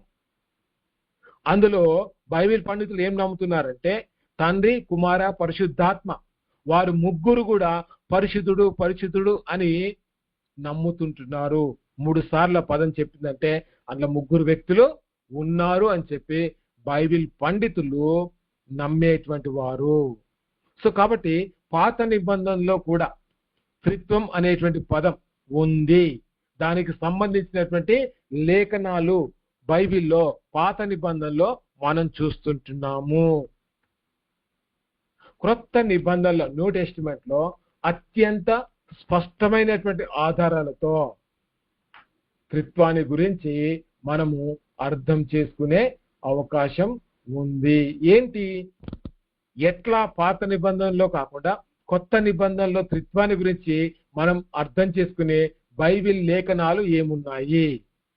ఒకటి, ఇంతకుముందు మనం చెప్పుకున్నాం, యేసుక్రీస్తు బాప్తిస్మ సమయంలో త్రిత్వంలోని 3 వ్యక్తులు ఒకే సమయంలో స్పష్టంగా మరియు వేరు వేరు విధాలుగా వారు అక్కడ కనబడుతుంటున్నారు. ఒకే సమయంలో తండ్రి మాట్లాడుతున్నాడు, కుమారుడు బాప్తిసం తీసుకుంటున్నాడు, పరిశుద్ధాత్మ దేవుడు పావురం వలె కుమారుని పైన ఉన్నాడు. ఒకే సమయంలో వేరు వేరు విధాలుగా వారు మనకు కనిపిస్తుంటున్నారండి. దయచేసి చూద్దాం. మత్తయి సువార్త 3:16-17 వచనాలలో కుమారుడు నీళ్ళలో బాప్తిసం పొందుతున్నాడు, పరిశుద్ధాత్ముడు పావురం వలె శారీరక రూపంలో ఆయన పైకి దిగి వస్తున్నాడు. తండ్రి అయినటువంటి దేవుడు పరలోకం నుండి నా ప్రియ కుమారుడు అని మాట్లాడుతూ సాక్ష్యం ఇస్తున్నాడు. ఒకే సమయంలో 3 వ్యక్తులు వేరువేరుగా మనకి ఈ యొక్క మత్తయి సువార్త 3:16-17 వచనాలలో కనిపిస్తుంటున్నారు. గమనించాలండి, గమనించాలి. ఏంటి అంటే త్రిత్వంలో 3 వ్యక్తులు ఏకకాలంలో మనం చూస్తున్నటువంటి సందర్భం ఇదే. ప్రాముఖ్యత ఏంటంటే దేవుడు ఒక్కడే వ్యక్తి అని వేరు వేరు పాత్రలు ధరిస్తాడు అని చెప్పేటువంటి మోడలిజం అనేటువంటి తప్పు సిద్ధాంతానికి ఇది స్పష్టమైనటువంటి ఖండన. ఈ దృశ్యంలో 3 వ్యక్తులు ఏకకాలంలో ప్రత్యక్షమయ్యారు. ఈ మోడలిజం వాళ్ళు ఏం నమ్ముతారు? పాత నిబంధనలో తండ్రి తన రక్షణ ప్రణాళికను కొనసాగిస్తే ఆ తండ్రే కుమారునిగా వేషము మార్చుకొని పాత్ర మార్చుకొని సువార్తల్లో యేసుక్రీస్తుగా వచ్చాడు. ఆ కుమారుడైనటువంటి యేసుక్రీస్తే అపోస్తుల కార్యంలో పరిశుద్ధాత్మగా మరొక పాత్రలో ఆయన వచ్చాడు. అంటే ఒకే వ్యక్తి తన రూపాన్ని మార్చుకుంటూ ఆయనే తండ్రి, ఆయనే కుమారుడు, ఆయనే పరిశుద్ధాత్మ అని మోడలిజం వారు నమ్ముతున్నారు. అయితే ఈ మత్తయి సువార్త 3:16 ఆ సిద్ధాంతాన్ని కొట్టివేస్తుంది. ఏకకాలంలో 3 వ్యక్తుల్ని మనం చూసే అవకాశము ఇక్కడ ఉంది. కాబట్టి మోడలిజం తప్పు. రెండవది మహా ఆజ్ఞ, దేవుడిచ్చినటువంటి గొప్ప ఆజ్ఞ. మత్తయి సువార్త 28-19 వచనంలో ఏకవచన నామము, సింగులర్ నేమ్. గ్రీకు మూల ప్రతులలో నామములు అనేటువంటి పదం బహువచనంతో వాడకుండా నామములోనికి, కరెక్ట్ మీనింగ్ అనేది మనకి ఇప్పుడు అట్లా లేదు. గమనించాలి ఏంటంటే నామములోనికి అనేటువంటి వచనము వచ్చేసింది. నామములోనికి అంటే ఇన్ ద నేమ్ ఆఫ్, ఆ నామములోనికి అని ఏకవచనం వాడబడింది. దేంట్లో? మూల ప్రతిలో, గ్రీకు యొక్క మూల ప్రతిలో నామములోనికి అంటే ఒకే ఒక్క నామం, 3 వ్యక్తులుగా తండ్రి, కుమార, పరిశుద్ధాత్మ ఉంటున్నప్పటికీ అక్కడ నామములోనికి అని ఏకవచనంతో దాన్ని రాశారు. ఇది 3 వ్యక్తుల వెనుక ఉన్న ఒకే దైవిక స్వభావాన్ని, అధికారాన్ని సూచిస్తుంది. అంటే వన్ డివైన్ ఎసెన్స్. ఈ ముగ్గురు యొక్క దైవిక మూలం లేదా దైవికమైనటువంటి స్వభావం ఒక్కటే అని తండ్రి యొక్క కుమారుని యొక్క పరిశుద్ధాత్మ నామంలో బాప్తిసం ఇచ్చుచు అనేటువంటి మాటలో నామము అంటే అక్కడ ముగ్గురి వ్యక్తులకు ఉన్నటువంటి ఒక స్వభావము, ముగ్గురు వ్యక్తులకు ఉన్నటువంటి ఒకే అధికారము, అది డివైన్ ఎసెన్స్. వారికి ఉన్నటువంటి ఒకే ఒక దైవిక మూలము మనము చూడగలుగుతున్నాం. కాబట్టి ముగ్గురు వ్యక్తులుగా కనిపిస్తున్నప్పటికీ వారిలో ఐక్యత ఉంది. వారు ఏకవచనంతో పిలువబడినటువంటి ముగ్గురు వ్యక్తులని మనం బైబిల్లో చూస్తుంటాం. ఏకవచనంతో పిలువబడినటువంటి ముగ్గురు వ్యక్తులు మనం స్పష్టంగా అర్థం చేసుకుంటాం. గమనించాల్సిన విషయం ఏంటంటే కొన్ని వచనాలు మనం చదువుతున్నప్పుడు జాగ్రత్తగా మనం పరిశీలన చేయాలి. సమానమైనటువంటి అధికార స్థాయి అంటే తండ్రితో పాటు కుమారునికి మరియు పరిశుద్ధాత్మ నామములకు ఒకే వర్గంలో ఉంచడం ద్వారా, అంటే తండ్రి కుమార పరిశుద్ధాత్మ ఈ నామాలకి ఒకే వర్గం ఉందండి. నామము అని ముగ్గురిని కలిపి నామము అనేటువంటి పదంతో పిలిచారు. ఈ ముగ్గురు సమానమైనటువంటి దైవత్వము మరియు అధికారం కలిగిన వారిని యేసు స్పష్టం చేశాడు. అంటే తండ్రి కుమార పరిశుద్ధాత్మ దైవత్వంలో ఏకత్వం కలిగినటువంటి వాళ్ళు. సమానమైనటువంటి అధికారము తండ్రి కుమార పరిశుద్ధాత్మకి ఉంది. ఎవరు ఎక్కువ తక్కువ అనేటువంటి భేదాభిప్రాయం లేదు అని చెప్పి యేసుక్రీస్తు ప్రభువారు ఆయన ఇచ్చినటువంటి గ్రేట్ కమిషన్ లో, గొప్ప ఆజ్ఞలో ఆయన స్పష్టం చేశాడు. త్రిత్వాన్ని గురించి మాట్లాడుతున్నప్పుడు అపోస్తులు ఇచ్చినటువంటి దీవెన కూడా మనకి బలమైనటువంటి ఆధారం. అపోస్తులకి బెనడిక్షన్ లో 2 కొరింథీ పత్రిక 13:14 చూస్తా ఉన్నట్లయితే, రక్షణ ప్రణాళికలో మరియు విశ్వాస అనుభవంలో త్రిత్వంలోని ముగ్గురి విశిష్ట పాత్రలను ఈ దీవెన ఎత్తి చూపిస్తుంది. ఏంటి అంటే యేసుక్రీస్తు యొక్క కృప. జనరల్ గా దీవెన ఇచ్చినప్పుడు ఏమో మాట్లాడతామండి, తండ్రి అయినటువంటి ప్రేమ, కుమారుడైనటువంటి యేసుక్రీస్తు యొక్క కృప, పరిశుద్ధాత్మ యొక్క అన్యోన్య సహవాసం. తండ్రి అయినటువంటి ప్రేమ అంటే మన రక్షణకు ఆయన పునాది వేసినటువంటి వాడు. ఎప్పుడు అనాది కాల ప్రేమను బట్టి మనం పుట్టకంటే ముందే మనం రక్షింపబడాలి అనేటువంటి ఒక ప్రతిపాదికమైనటువంటి అనాది ప్రేమ. మన రక్షణకి పునాది అనాది కాలంలోనే ఆయన వేశాడు. అదే ఆయన ప్రేమ. ఆ ప్రేమని, ఆ రక్షణ ప్రణాళికని యేసుక్రీస్తు ప్రభువారు శిలువ మరణం ద్వారా మనల్ని పాప నుంచి విడిపించి మనకు రక్షణ ఇచ్చాడు. ఎట్లా? యేసుక్రీస్తు నీ మీద నా మీద తన కృప చూపిస్తూ అర్హత లేనటువంటి మనకి, పాప స్వభావం కలిగినటువంటి మనకి తన బిడ్డగా, పరిశుద్ధులైనటువంటి దేవుని బిడ్డగా ఉండడానికి ఆయన చనిపోయి సమాధి చేయబడి తిరిగి లేచి రక్షణ మనకిచ్చినటువంటి గొప్ప దేవుడు యేసుక్రీస్తు. గమనించాల్సిన విషయం ఏంటంటే ఇక్కడ అపోస్తుల దీవెనలో కూడా యేసుక్రీస్తు యొక్క శిలువ మరణం రక్షణ ఇస్తుంది. తన యొక్క ప్రేమ రక్షణకి ఆధారంగా మొట్టమొదటిగా ఉంది. పరిశుద్ధాత్మిక సహవాసం అంటే విశ్వాసులని అనునిత్యం నడిపించే ఆంతరంగిక అనుభవము. అంటే మన హృదయ అంతరంగంలో పరిశుద్ధాత్ముడు ఉండి మనం ఏం చేయాలి, ఏం చేయకూడదు అనేది తన ప్రేరేపణ చేత మనల్ని నడిపించేటువంటి దేవుడిగా పరిశుద్ధాత్ముడు ఉన్నాడు. ఈ ముగ్గురు వ్యక్తులని కలుపుతూ ఆనాటి సంఘంకి పౌలు గారు బెనెడిక్షన్, ఆశీర్వాదాన్ని ఆయన ఇచ్చాడు. కొరింథీ పత్రికలో చూస్తాం. బైబిల్ సృష్టింపబడిన ఏ దేవదూతను గాని లేదా ప్రవక్తను గాని దేవునితో సమానంగా నిలబెట్టి ఆశీర్వదించడానికి అనుమతించదు. కాబట్టి ఈ ముగ్గురు ఏక దేవుడే. గమనించాలండి, బైబిల్లో సృష్టింపబడినటువంటి ఏ దేవదూతను గాని లేదా ప్రవక్తను గాని దేవునితో సమానంగా నిలబెట్టి ఆశీర్వదించడానికి అనుమతి లేదు. అందుకే దేవుడు మీరు గమనిస్తా ఉన్నట్టయితే తండ్రి కుమార పరిశుద్ధాత్మ నామంలో ఏక దేవుడిగా ఉన్నటువంటి నామంలో మనము ఆశీర్వాదాన్ని ఇస్తాము. బెనెడిక్షన్ లో కూడా త్రిత్వాన్ని మనం చూస్తుంటున్నాము. ఇదంతా కొత్త నిబంధన ఆధారం. కొత్త నిబంధన ఆధారం. ఎవరైనా చెప్తారండి ఇంకా కొత్త నిబంధనలో త్రిత్వానికి సంబంధించినటువంటి వచనాలు ఏమైనా ఉన్నాయా? చెప్పగలుగుతారా అండి?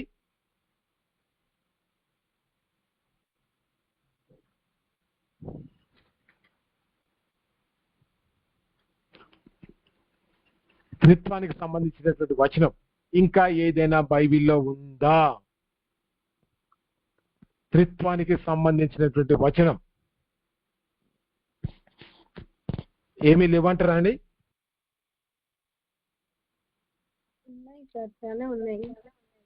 చెప్పండి అమ్మా, ఒక్కటి చెప్పండి అమ్మా.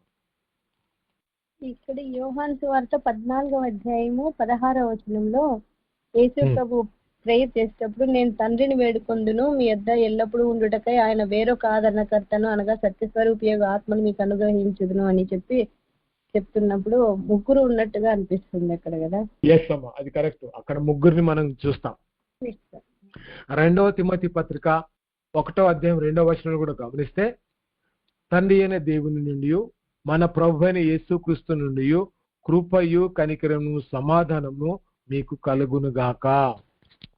ఆయన పౌలు గారు పత్రికలు రాస్తున్నప్పుడు అక్కడ ఏ పత్రిక ప్రారంభంలోనైనా సరే ఏం రాస్తాడంటే తండ్రి కుమారుని గురించి రాస్తూ మీకు సమాధానము అనేటువంటి మాటని ఆయన మరి రాస్తున్నట్టుగా చూస్తుంటాం. ఆయన రాస్తున్నటువంటి పత్రికలో మరి ప్రారంభంలో వారి మధ్య ఉన్నటువంటి ఏకత్వము, చివరిలో బెనెడిక్షన్ ఇచ్చేటప్పుడు కూడా మరి ఆశీర్వాదంలో కూడా తండ్రి కుమార పరిశుద్ధాత్మ మరి ఆయన ఉపయోగించి రాసినటువంటి మాటలను చూస్తాము.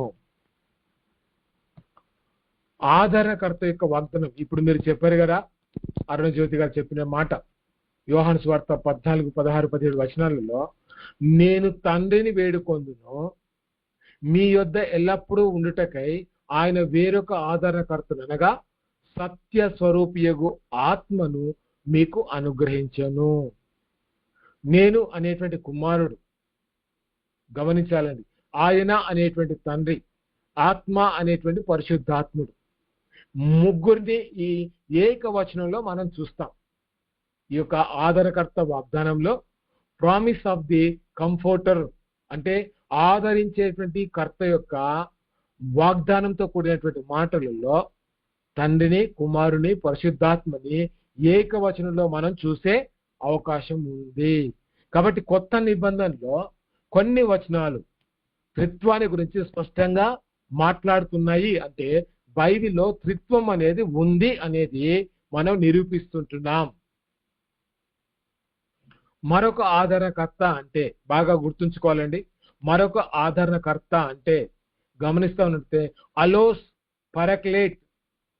పారాక్లేట్ అనేటువంటి మాట బాగా గుర్తు పెట్టుకోవాలండి మనం. ఆదరణకర్త అంటే పారాక్లేట్ అంటే గ్రీకు భాషలో అలోస్ అంటే అదే స్వభావం కలిగిన మరొక వ్యక్తి అని అర్థం. అదే స్వభావం కలిగిన మరొక వ్యక్తి. ఎవరు ఆ వ్యక్తి అంటే ఆదరణకర్త. యేసు ఎలాంటి దైవికమైనటువంటి వ్యక్తియో పరిశుద్ధాత్మ కూడా సరిగ్గా అలాంటి దైవిక సత్తా కలిగినటువంటి వ్యక్తియే. అంటే ఎలాంటి దైవత్వం ఉందో, ఎలాంటి శక్తి ఉందో, ఎలాంటి మరి మహిమ ఉందో, ఎలాంటి నిత్యత్వం ఉందో అలాంటి నిత్యత్వము పరిశుద్ధాత్మకి కూడా ఉంది అని చెప్పడానికి వేరొక ఆదరణకర్త అనే మాటని బైబిల్లో వాడడం జరిగింది. అంటే తండ్రి కుమార పరిశుద్ధాత్మ వారు నిత్యత్వంలో తమ శక్తిలో తమ యొక్క ఉనికిలో వారు సమానమైనటువంటి స్థాయిలో ఉన్నారు అనేది యోహాను సువార్త 14, 16 స్పష్టంగా నిరూపిస్తుంది. ఇక్కడ మీరు గమనిస్తే త్రిత్వ సంభాషణ చూస్తాం. కుమారుడు ఏం చేస్తా ఉన్నాడు, ఆయన ప్రార్థన చేస్తున్నట్టుగా చూస్తుంటున్నాం. తండ్రి ఆధారకర్తను పంపుతున్నట్టుగా చూస్తుంటాం. పరిశుద్ధాత్మ దిగి వచ్చి క్రీస్తును మహిమపరుస్తున్నట్టుగా చూస్తాం. ఒకే వాక్యంలో ముగ్గురు స్పష్టమైనటువంటి సంబంధము ఇక్కడ మనం చూస్తుంటున్నాం యోహాను సువార్త 14, 16, 17 వచనాలలో. అంతేకాదండి, తండ్రి, కుమార, పరిశుద్ధాత్మ ఈ ముగ్గురికి ఉన్నటువంటి దైవత్వము అనే లక్షణము బైబిల్లో ఎక్కడైనా ఉందా? తండ్రి దేవుడు అని చెప్పి, కుమారుడు దేవుడు అని చెప్పి, పరిశుద్ధాత్మ కూడా దేవుడు అని చెప్పగలిగే బైబిల్ వచనాలు ఏమైనా ఉన్నాయా? చెప్పగలుగుతారా అండి?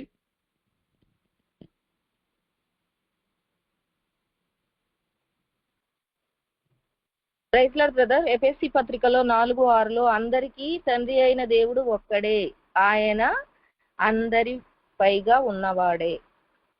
ఎస్ అండి, అవునండి, అవునండి, అవునండి. తండ్రి అయినటువంటి దేవునికి దైవత్వము ఉంది అని చెప్పే బైబిల్ వచనం మనం చూద్దాం. డియిటీ ఆఫ్ ది ఫాదర్ అంటే దేవుడు ఆయన యొక్క దైవత్వానికి సంబంధించినటువంటి తత్వంలో దేవుడు అంటే తండ్రి అయినటువంటి దేవుడు ఎట్లా ఉన్నాడు? త్రిత్వంలో తండ్రి దైవత్వానికి బైబిల్ అంతటా ఎవ్వరూ సందేహించరండి. తండ్రికి దైవత్వం ఉంది అని చెప్పి ప్రతి ఒక్కరూ ఒప్పుకుంటారండి.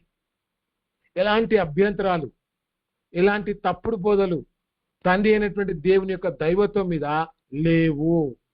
ఆయన సృష్టికర్తగా సమస్తానికి మూలంగా స్పష్టంగా వ్యక్తపరచబడ్డాడు. తండ్రిని సృష్టికర్తగా ఒప్పుకుంటారు, సమస్తానికి మూలంగా అందరూ ఒప్పుకుంటారండి. ఎలాంటి మరి సందేహం లేదు.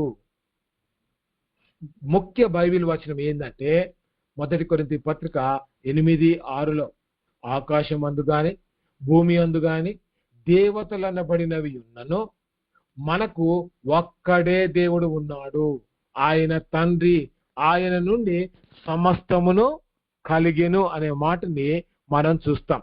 1 కొరింథీ పత్రిక 8వ అధ్యాయము 6వ వచనంలో మనం స్పష్టంగా చూసేటువంటి వచనం. కాబట్టి ఈ వచనము మరి తండ్రి అయినటువంటి దేవునికి దైవత్వం ఉంది అని చెప్పి మనము స్పష్టంగా అర్థం చేసుకోగలము. మీరు గమనిస్తా ఉన్నట్టయితే ఇక్కడ ఆకాశమందైనను భూమి మీదనైనను దేవతలనబడినవి ఉన్నను మనకి ఒక్కడే దేవుడు ఉన్నాడు, ఆయన తండ్రి, ఆయన నుండి సమస్తము కలిగెను, ఆయన నిమిత్తము మనమున్నాము, మరియు మనకి ప్రభువు ఒక్కడే, ఆయన యేసుక్రీస్తు, ఆయన ద్వారా సమస్తమును కలిగెను, మనము ఆయన ద్వారా కలిగి ఉన్నాము. అంటే తండ్రి అయినటువంటి దేవుడు ఆయన సమస్తాన్ని కలిగించినటువంటి వ్యక్తిగా ఆయనకు దైవత్వం ఉంది అని చెప్పేటువంటి వచనము 1 కొరింథీ 8వ అధ్యాయం 6వ వచనం.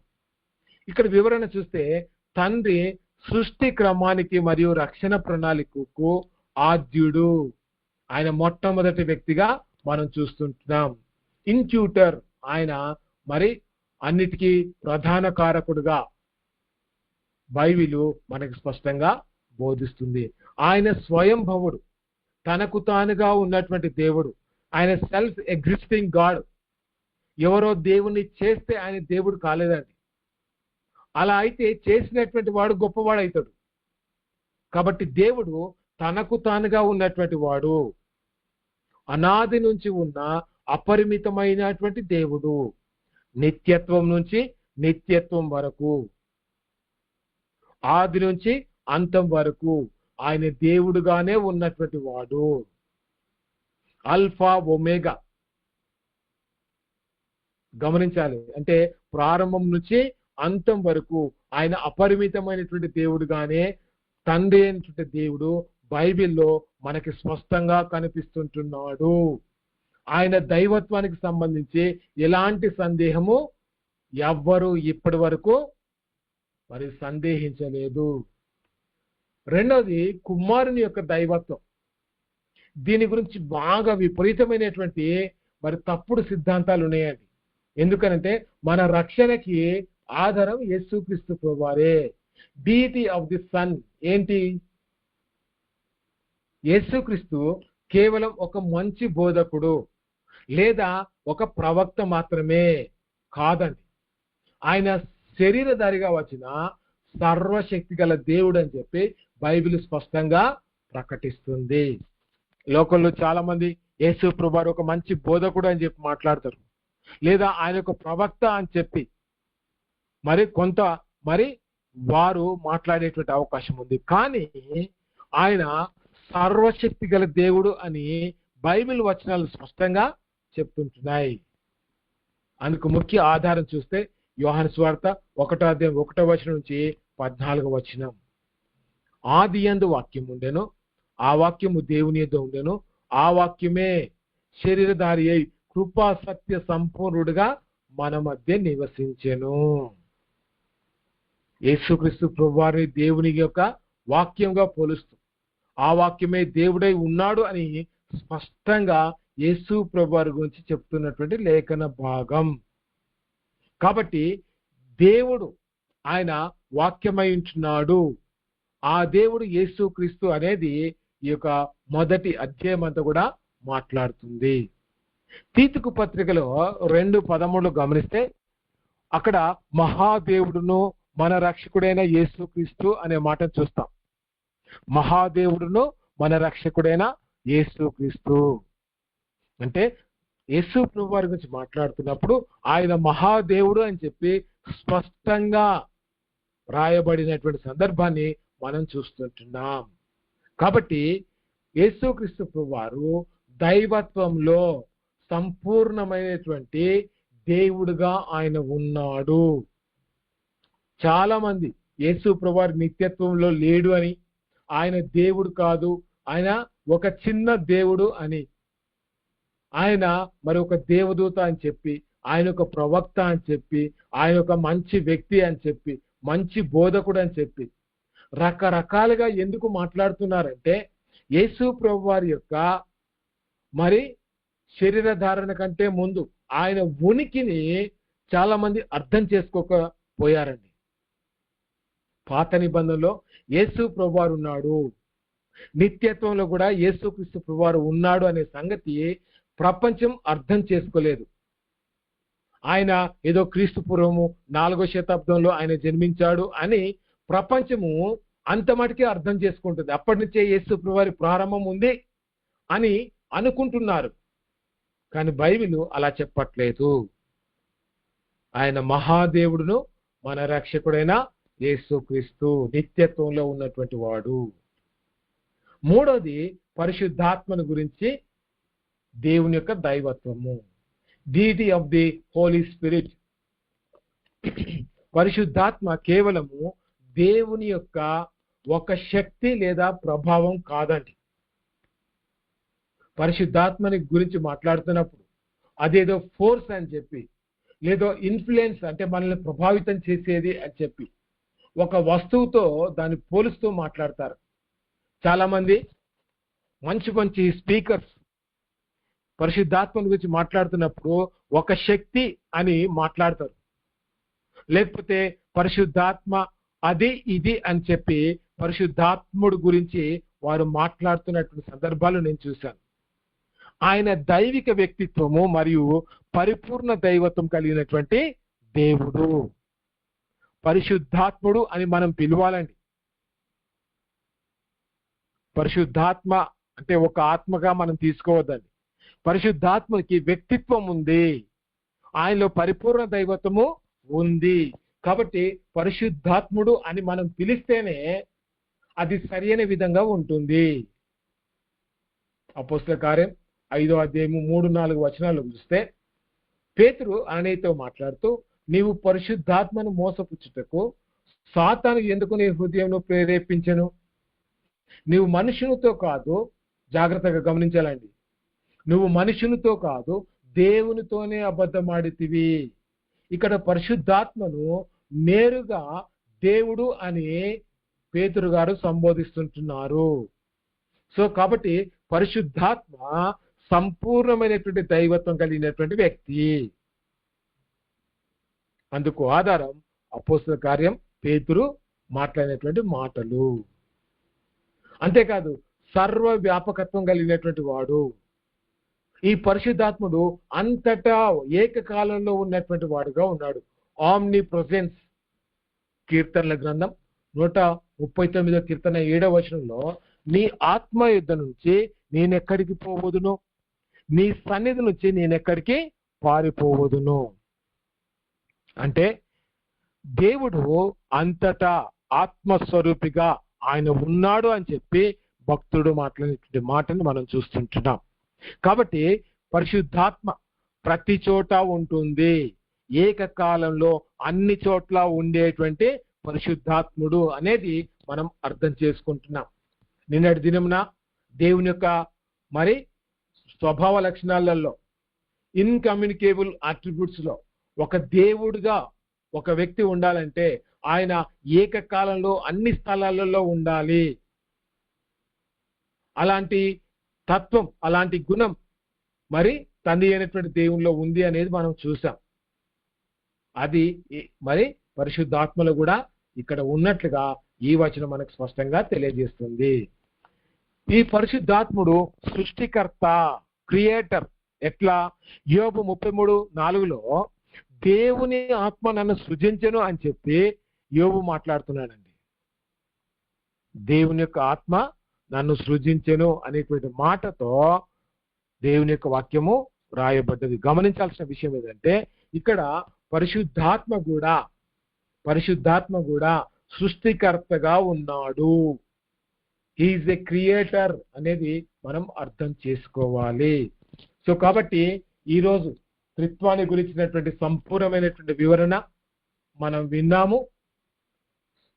త్రిత్వం అంటే ఏంటో, ఎక్కడెక్కడ బైబిల్ వచనాల్లో మరి త్రిత్వాన్ని గురించి రాయబడ్డది, పాత నిబంధనలో త్రిత్వం ఎట్లా ఉంది, క్రొత్త నిబంధనలో త్రిత్వం ఎట్లా ఉంది, అసలు త్రిత్వం అనేటువంటి పదం ఎట్లా వచ్చింది అనేది మనం చాలా విషయాలు ఈ దిన మనం చూసాము.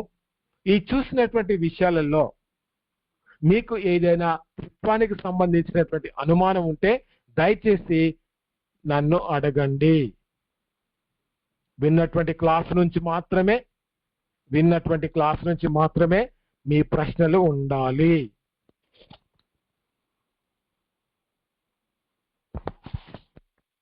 అయ్యా, ఏదైనా ప్రశ్న ఉందా?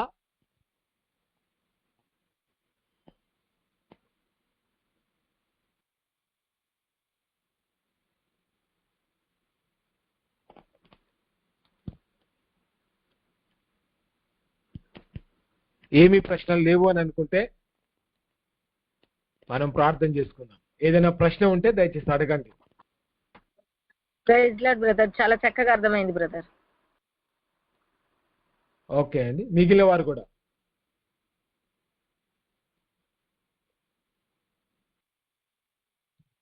అర్థమైంది సార్. ఏం ప్రశ్న లేదా అండి? నేను ఒక ప్రశ్న అడగొచ్చా? అడగండి.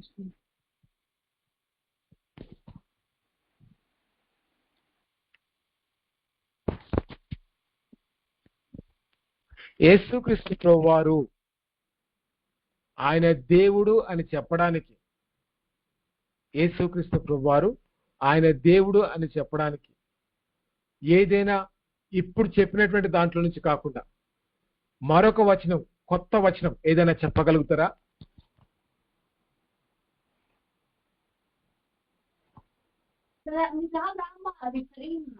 ఆదియందు వాక్యము నేను, ఆ వాక్యము దేవుడైనను, ఆ వాక్యమే శరీరధారిగా మన మధ్యలో నివసించినని యోహాను సువార్త 1వ అధ్యాయంలో మనం స్పష్టంగా ఆయన దైవత్వాన్ని చూస్తాం సార్. అవునండి, అది కరెక్టే. అది మనం చెప్పుకున్నాం. అవి కాకుండా ఇంకా కొత్తది వేరే వచనాలు ఇంకేం లేవంటారా?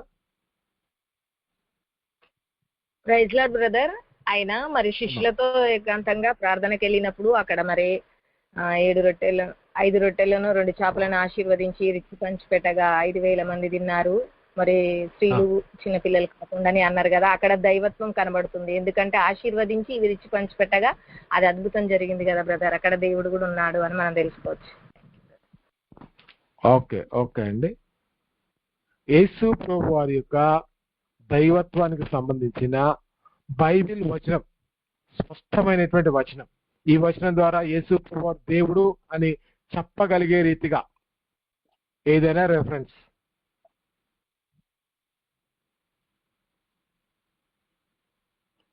యోహాను సువార్త 17వ అధ్యాయంలో కూడా ప్రభు 5వ వచనంలో ఉంది, తండ్రి లోకం పుట్టక మునుపు నీ యొద్ద నాకు ఏ మహిమ ఉండేనో ఆ మహిమతో ఇప్పుడు మహిమపరచున్నాను. ఎస్ అండి, లోకం పుట్టక మునిపే ఉన్నటువంటి యేసుక్రీస్తు అంటే నిత్యత్వంలో ఆయన. మాట్లాడండి. విషయాల్లో కూడా తను ఉన్నట్టుగానే ఉంది కదా, చూస్తున్నాను. మరి యోహాను సువార్త 20:28 వచనంలో కూడా నా ప్రభువా నా దేవుడా అని పిలిచినప్పుడు మరి తోమా పునరుద్ధానుడైన యేసుని చూసి నా ప్రభువా నా దేవుడా అని పిలిచినప్పుడు యేసు దానిని అంగీకరించెను. అవునండి, ఆయన దైవత్వాన్ని ఒప్పుకుంటున్నప్పుడు యేసుక్రీస్తు వారు దాన్ని అంగీకరించినట్టుగా చూస్తాం. అది కూడా చక్కటి వచనం. కరెక్టే అండి. ఇంకా ఏదైనా ఉందా అండి? ఇంకా ఏదైనా ఉందా? ఏదైనా ఒక వచనం యేసు ప్రభువు వారి దైవత్వాన్ని నిరూపించే బైబిల్ వచనం.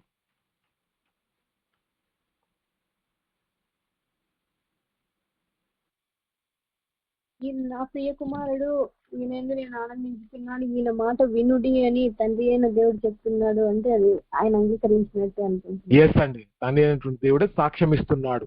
అవును, అది కూడా చక్కటి లేఖన భాగం. అది కూడా మనకి సహాయం చేస్తుంది యేసు ప్రభువు దేవుడని చెప్పడానికి.